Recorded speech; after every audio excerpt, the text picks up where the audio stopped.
Good morning, afternoon, and evening, everyone. Welcome back to the new episode of Knock Off the Perch, a Manchester United podcast where we talk everything Manchester United. What we'll be covering in this episode will be the international break, our players' performances. We'll be talking about the build up to the next game, which is at St. Mary's newly promoted Southampton. We'll discuss their style of play, we'll discuss the predicted lineup, and we'll see how United are going to perform. Welcome back, Aruj. How you been? How was the international break for you? Thank you so much. Welcome back, everyone. International break was good. Caught up on a little bit of other stuff. Didn't watch a lot of football, I think. Post the Euros, didn't have it in me to watch the Nations League as well.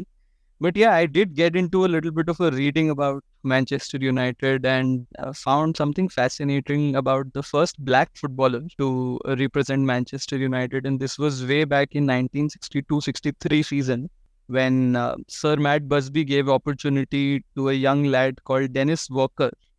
He was part of the second generation of Busby babes, came into the thick of things after the Munich air disaster, was part of the squad. And in the 62-63 season, Sir Matt Busby wanted to rest a few first-team players before the FA Cup final. And this is when Dennis Walker got a shoe into the team. He played the game against Nottingham Forest, if I remember correctly. And that happened to be his only game for Manchester United, but that set a standard. The other teams also started giving chances to the black players in their team. In fact, after he left Manchester United, Dennis Walker went on to represent York, Cambridge, where also he became the first black player to represent their respective teams. He was not somebody who was a Premier League pedigree player, went on to play in lower leagues and did fairly well for himself. Eventually ended up doing some coaching roles as well, went to South Africa for some coaching role. But I think his heart was set in Manchester. And I think it was in the late 70s when his footballing career was past him. He came back to Manchester United and he used to be an operations manager in the Arndale Centre, which is at the heart of Manchester. We have been there. I think it's a fun place to be. It's I think the key shopping centre in the area. And I think something interesting that I came across that he was almost of a heroic figure during the 96 bombing. So when the Euros were going back, and I think there was a game in Manchester, there were multiple hoax calls with regard to bomb threats coming. And one of these calls came in the Arndale Centre as well. And Dennis Walker was the operations manager. He decided to take the call to evacuate the entire centre. And the call was actually true. There was a bomb explosion that happened. Dennis Walker was one of the last few people to come out of the center, and in fact he felt a little bit of the impact of the bomb explosion. He was thrown on the other side of the road. Thankfully he was unhurt, but yeah, he was a heroic figure during the 96 bombings. Manchester was very close to his heart, and yeah, I think true Mancunian and legend as the first black player for Manchester United. Loved it. Rest in peace, Dennis Walker. Passed away in 2003 in Stockport. But yeah, very much of a heroic figure. Yeah. Cool. Apart from that, on the note of international break, what did you make of the performances of some of the United players during the international break?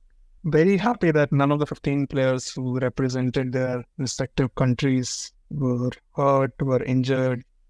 I think everyone got fair chance of minutes, barring a couple. I think Garnacho didn't get as many minutes as he could have expected. He was always on the periphery of the squad, but still managed to get an assist out of it. Mostly positive performances. One new signing, Elliot, sadly didn't have the best of outings this time. A lot was made about it. The Dutch coach was very vocal about it. The Scouser captain was very vocal about it. Dutch coach did mention that he had to take him out of the second game because of his individual mistakes and just to protect him. Yeah. I don't know how much of that will translate to club football. What are your thoughts about that? Yeah, hopefully not. We have seen in the past that players often do not replicate either their mistakes or sometimes even the positive form that they have had for the national team. In some cases, the levels are very different, but yeah, being subbed out at halftime is never a good feeling. So I have a feeling it might have some impact on De Ligt, but then it comes down to the coaching staff at Manchester United. to ensure that they create an environment for De Ligt where he's feeling positive about the entire thing. And I believe he has had a good relationship with Erik ten Hag in the past. So hopefully Erik ten Hag will deal well with this. Hopefully De Ligt will continue to get those chances which he deserves, and hopefully this doesn't impact him as much. But for the same team, Xerxes had a good outing in the first game. He had a goal and assist in the first game. So that was a big positive. Our Portuguese players did well. Bruno had an assist in the first game and a goal in the second one on his birthday. Dallo had a goal in the first one. I think came on as a substitute in the second one and did well. Our English players, Kobe and Harry Maguire, had a decent first game. They were not great, but I think it was a decent, solid performance. Both of them were rested in the second match, and I was glad Kobe Manu was rested. I mean, the guy's been managing the United duties and the English duties now for a year or so, and he's just 19. So we need to manage him well, and hopefully he comes back a little rejuvenated. And the big one, Ugarte. Before we went into the Liverpool game, Ten Hag talked about, maybe Ugarte will need some time to prove his fitness, etc. But he had 160 plus minutes for Uruguay in the international break, played the entire second game, had a bit of a decent performance. I was looking at the highlights. Some of the play breaking abilities were at display, and even some of the forward passing. I mean, there was some link up with Pellistri. I saw a couple of neat passes to Pellistri. So that was positive. What did you make of all of that? Yeah, I mean, great to have some minutes in the legs of Ugarte. Definitely makes him an option for the coming game. Ten Hag also talked about it, that he is available for the squad. Whether he starts or not is another ball game together. But yeah, good to see him in play. Licha also played one game at centre back where he performed very well. The second game, not so much. He was playing a bit out of positions at left back. Garnacho, we discussed, got an assist as a sub. Mazraoui got 90 minutes and was rested in the second game, so he should be roaring to go.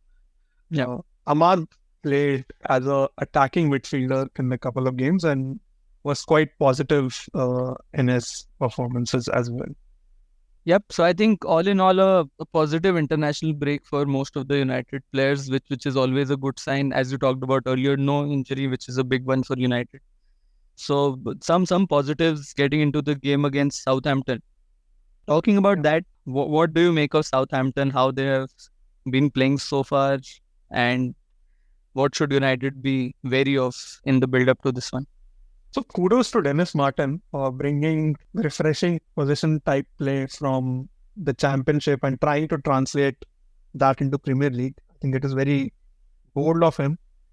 They played 4 at a back entire season last in the Championship. Only in the last 3 or 4 games they moved to a 3 at a back just to put some numbers in the midfield.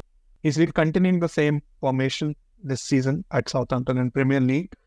Yeah, but they haven't gotten the results they would have liked. Our first 3 games, they sit 19th with 0 points.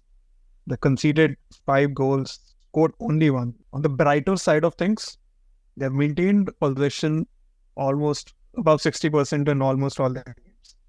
One game against Newcastle could be an outlier because Newcastle had a red card sometime during the game, but still shows how much confidence the manager has in his team and has in his tactics as well, that they are trying to implement the same tactics in Premier League. Yeah, it's definitely bold to come to the Premier League as a newly promoted team and try to hold so much possession. It's definitely bold, and it reminds me a little bit of Vincent Kompany from last year and his Burnley team, who didn't change their style of play for the Premier League and continued in the same style which had helped them get promoted to the Premier League, and it didn't work out well for them. So as much as it is about the style of play, it is also about the performances. Not getting the results, I'm not sure how long will they be able to continue. That said, this is a home game for them, and truth be told, a lot of teams have seen certain vulnerabilities within Manchester United, especially when United midfielders have the ball. And Southampton have had that tendency where they try to break up play, where they try to press high and not give a lot of time to the opposition defense and midfielders to build from the back, and which is actually the antidote of what United are trying to play. So it could be a fascinating game from that sense. And my only issue is with Southampton trying to play a progressive style of play and maintaining high possession, breaking down play very aggressively. Hopefully it doesn't happen, but if this one has a bad result for United, the pressure is just going to mount so much. I mean, I can already start to think of the stories that will come out that a manager 4 games into the Premier League has been able to establish a style of play, etc., etc., whereas United. So I hope that is not the case, and which is where one of the critical areas for United will be how well they press. Because as much as Southampton like to break play, they also try to maintain a lot of possession and build from the back, and which is where they have made a few mistakes in the past. We saw against Brentford, they made a couple of mistakes which Boomer capitalized on in the first game. Against Newcastle, while building up from the back, they made a mistake, and Joe Linton capitalized on that. I think United will have to be clinical up front, and I'm expecting a lot from United's front four for this one. What do you think? No, clearly, both the managers are under pressure. Very important game for both of them. United cannot have anything but a positive result from this game. We saw during the break the kind of scrutiny a Manchester United manager has to go through. We saw some stupid reports coming out of his friendly game against FC 20, wherein we actually won the game, and yet some famous media outlets reported that Manchester United, misery piles on as he loses a friendly game. And that's just plain stupid of the media trying to put on pressure on a man who's already under a lot of pressure. I mean, all of these media houses, it feels like just have a KPI to get as many clicks and as many views on their respective articles. And I think United are an easy target to do that. And talking about that, a certain 5-time Ballon d'Or winner on his newly created YouTube channel also did something similar. Yeah, I mean, at one point it seemed like he was trying to make some inbounds to the United fandom, telling that I still love Manchester United. He followed that up by saying the Manchester United manager needs to listen to Van Nistelrooy, something which he never did during his entire career. But yeah, I mean, he says there is a lot of rebuild to be done at United. I think he's covered most of it prior to this in the Piers Morgan interview, the interview which he gave before he left. But very silly of him to try and stay relevant by bringing United name into play and trying to put on unnecessary pressure and unnecessary eyes on the media. He knows his words are not taken lightly here at Manchester.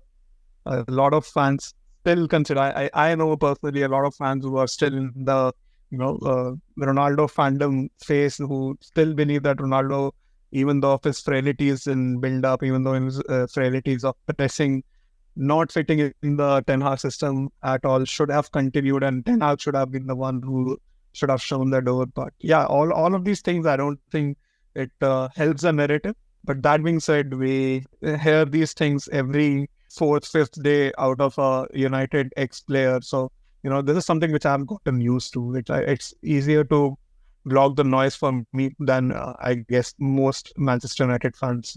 Yeah. But funnily enough, when Ole was in charge, none of the Gary Nevilles, Paul Scholes or Rio Ferdinands would come out with such remarks. And which is what I think it doesn't hold well with me, that the legends are not backing the manager, and maybe they personally have something against the manager, or they feel he's not the right man for the squad. But at the end of the day, he is the United manager. They are United legends, and I'm sure they have a lot of love for the club.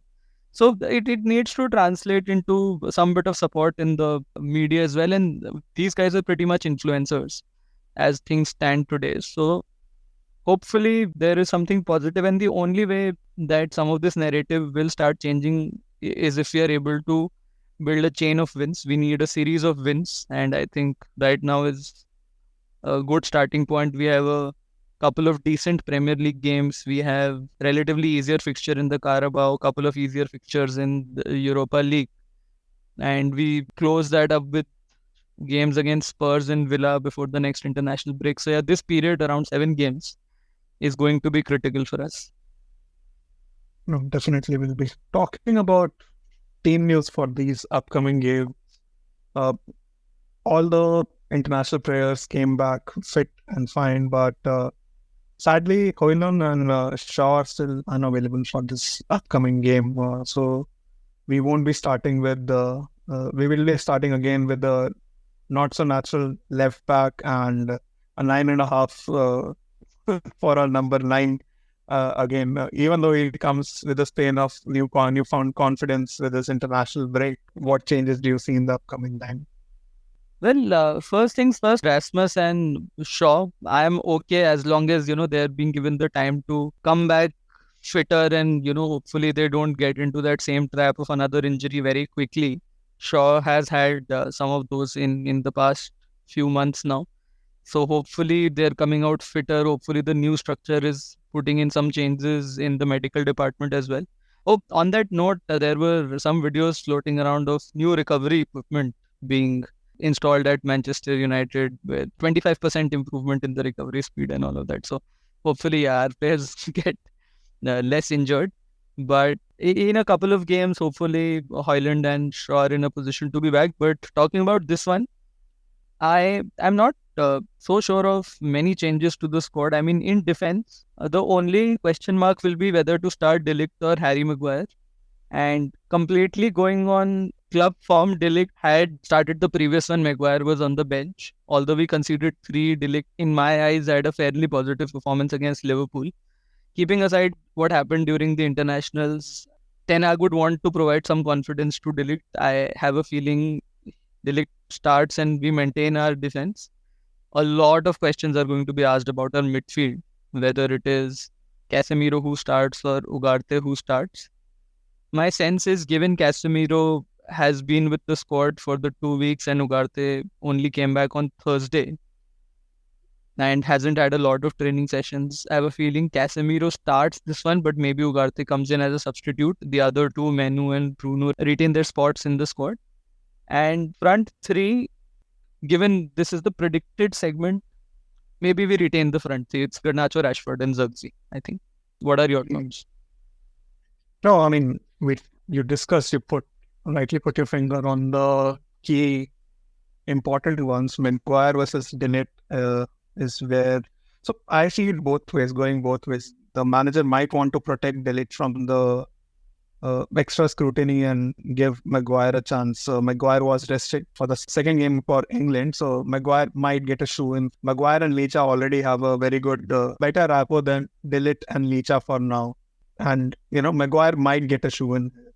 Talking about Ugarte, I completely agree. He just arrived in Carrington on Thursday. But we discussed the amount of pressing which Southampton does. Now, this is a key battle wherein we need someone who's very press resistant and who himself will counter press a lot. Casemiro is not in his rich vein of form right now.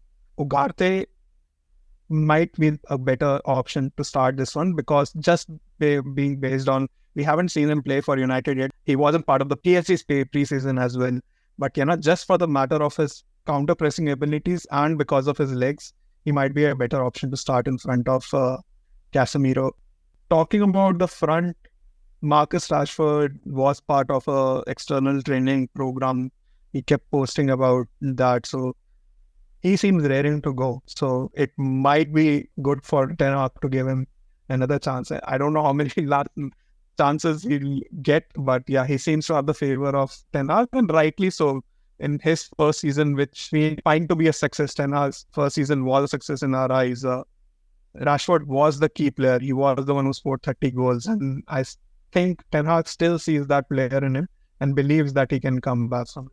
I truly believe his performances in the first 3 games hasn't been as bad as it is made out in the media. I mean, every one of media, they start being stat merchants and talking about 0 assists and 0 goals. That being said, his overall play has been decent, if not the best. Yes, Garnacho and Amat pose questions, but Rashford is the face United. I still feel right now in our attacking phases, Rashford is the best technical player that we have. So yes, I would like to see Rashford and on the right hand side, Amat to go. For me, Garnacho could sit out this one and Zerbi to start up top. No, hand to heart, I would want Garnacho and Ahmad to start, but for the reasons you spoke about, for the kind of trust Ten Hag has in Rashford, and also I think there is a bit of a feeling that he wants him to come good, so he's giving him those opportunities, because of which I feel Rashford will start. It's bit of a toss up between Ahmad and Garnacho, but yeah, it's going to be one of them. You briefly talked about the style of play Southampton possess and what is it that United will need to do to counter some of that. Yeah, I think the defensive midfield position, the sixth position, which either Casemiro or Ugarte will play, becomes extremely critical for us. Southampton will try to maybe take a leaf out of Liverpool's book and see what they did, and they play somewhat in a similar fashion where they will try to overrun the midfield with aggression and try to break down the play, get possession of the ball, which is where we will have to be very wary. We will have to ensure that we are not making some of those mistakes which we did in the game against Liverpool. That said, on the opposite side, it will be very critical for us to be clinical up front. It's going to be, I think, with Zirkzee playing that 9.5 role and Bruno at 10 pressing in coordinated manner, something which we saw Bruno and Mount were doing in the first couple of games, and inviting mistakes from the Southampton defense and midfield, it will become very critical for the two wingers to get into the right positions and finish their chances. I mean, we have created enough big chances, and we need to finish those, and which is where I think the game will be won for Manchester United. No, I think you've hit the nail on the head on that. I do feel the clinical nature of our wingers will come into play with this kind of formation that we have started the season with. I think that is the only missing piece, actually. We have been creating the chances. We've been pressing very well. No, we haven't defended superbly in the first 3 games, needless to say. But yeah, if we were finishing those chances which we are creating, I think that puts the pressure back on the opposition, and that is something which we'd like to see in this game.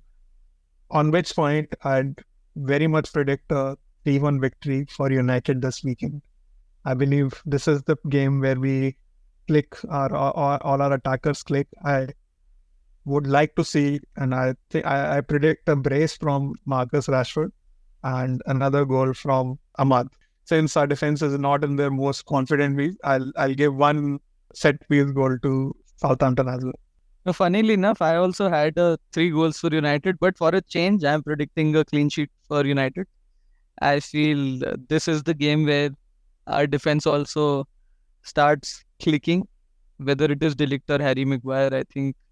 And it has also got to do with Southampton's attackers not being in the best of the form. I mean, they've had, except for the Nottingham game where they had only 5 shots, against Newcastle and Brentford, they had like close to 19 and 18 shots, something on those lines. But they haven't been scoring. I don't think them being on the best of form matters. Against United, everyone turns into prime Pele. The midfield turns into prime Xavi, Iniesta, Busquets. So, yeah. I think that has got to do with the fact that when you're growing up, you've seen United as this behemoth, and you are like, okay, if we get a chance to score against Manchester United, we are putting our name in the history books and all of that, and that just gives them a bit of a boost, and their level of play goes one notch above. But that said, I think it's high time we start controlling the games, and I'm predicting a 3-0. I am calling out goals for Rashford, Zirkzee and Bruno in this. Brilliant. All right. On that note, we'll finish the episode to the preview of Southampton game. Everyone do like, share and subscribe. Do share your feedback also in the comment section. Do share your predicted lineups and predicted score lines as well in the next episode where we discuss the results of this game. And until then, this is our perch. Let's knock him off. Until next time, stay united.